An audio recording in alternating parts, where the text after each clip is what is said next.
one can upscale. அந்த upscaling பண்ணது ரொம்ப முக்கியம். Okay, so இன்னைக்கு அந்த விஷயம். So இந்த upscaling yourself, upgrading yourself. இங்கிலீஷ்ல இருக்கு இல்லையா? upscaling சொல்லுவோம். upscale market. Okay, so இதே மாதிரி இந்த விஷயம் இருக்கு. So அது நீங்க பாத்தீங்க. இது என்னது தெரியுமா?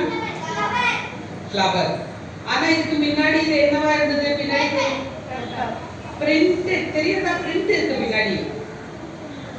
இல்லையா? So இது one sided printed paper.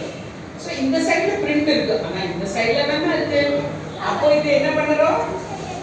one sided printed paper என்ன ஷேடிங். ஆமா, எங்களோட கிளாஸ்ல சாய் சென்டர்ல பாபு அண்ணன் இருக்காரு. ரொம்ப வெரி ஸ்வீட். அவருக்கு டவுன் சிண்ட்ரோம். ஓகே, டவுன் சிண்ட்ரோம்னா அது ஒரு நியூரலாஜிக்கல், அப்போ பெருக்கத்தியே அது மாதிரி ஒரு நியூரான்ல பிரெயின்ல கொஞ்சம் மாற்றம் வரதுனால